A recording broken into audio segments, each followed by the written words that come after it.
Hello mga madiskartes! Namamahalan ka na ba sa 25 pesos transfer fee kada transaction na charge ng BDO kapag nag-add ka ng funds to your GCash account?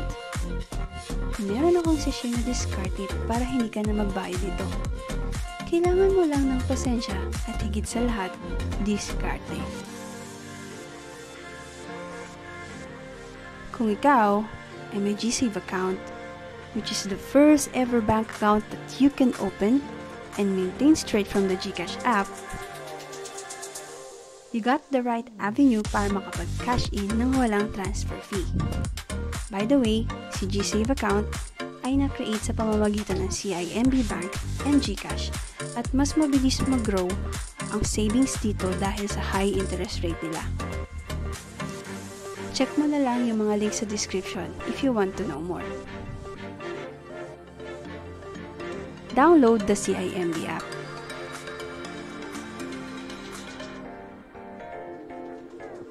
So make sure this one is already linked to your GSave account. Syempre, mas maganda kung verified na yung account mo.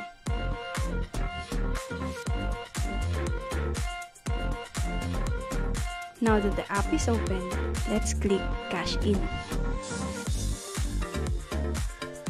Maraming ways para makapag-cash in, katulad nito, pero gamitin natin yung online cash in dahil ito ang magdilid sa atin sa paggamit ng ating video. So, kailangan lang natin ilagay yung account na automatic nang lalabas, kung saang bangko manggagaling yung fund, yung amount na ita-transfer, at nakikita nyo dito, meron siyang perks kapag ikaw ay isang CIMB customer, 0 ang transfer fee. Ngayon, balikan pala natin yung transfer from dito. Makikita natin na may list ng banks dito.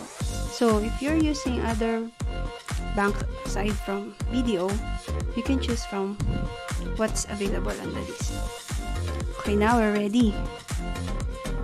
Let's click Next. May mga instruction na pinadala sa iyong email. So, yun ang susundan natin para sa susunod na steps.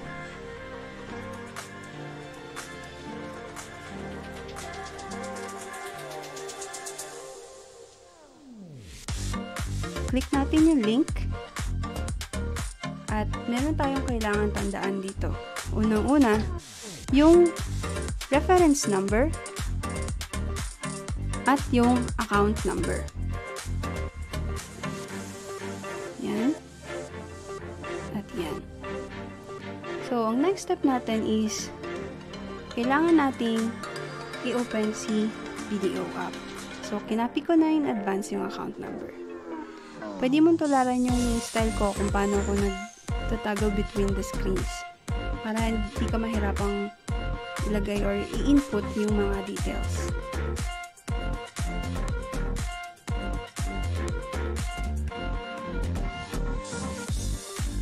Click Send Money.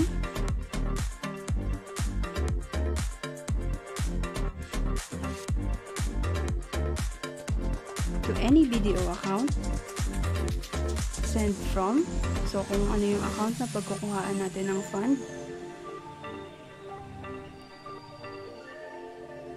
Input the amount. Dito, pwede natin i-paste yung account number.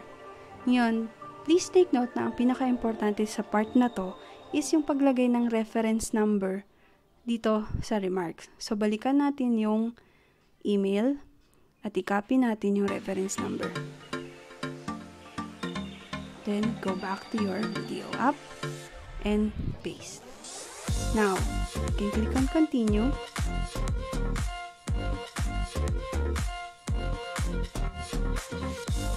Check natin and confirm. Another important thing to note is kung nakikita natin yung last 6 to 9 digits na nandito sa reference number na galing kay BDO, we need to remember that. Safest way is to take a screenshot. Ngayon, babalikan natin yung email na pinadala sa atin. Base dito, kapag complete na daw yung transfer, we need to wait after 5 minutes. Based on experience, real-time siya na nagpo-process. So, try natin i-click ito ngayon so we can validate. Then, let's input yung last 6 to 9 digits na bigay ni video.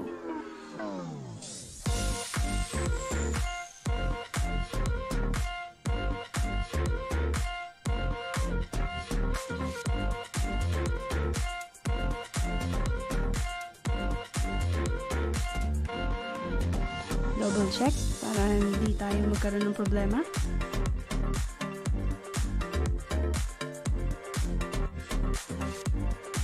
Okay, and then click on validate. Now we got a prompt saying payment validated. So, pwede na tayong bumalik sa GCash app natin. Ibig sabihin kasi, kapag validated na siya, nasa CIMB or GSave na yung tinransfer nating fund.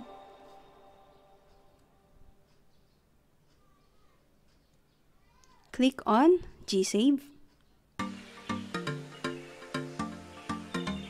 Yun na nga. So, in order for us to cash in to GCash without paying any transaction fee, click on withdraw, enter the amount, and confirm. Hintayin lang yung 6-digit verification code.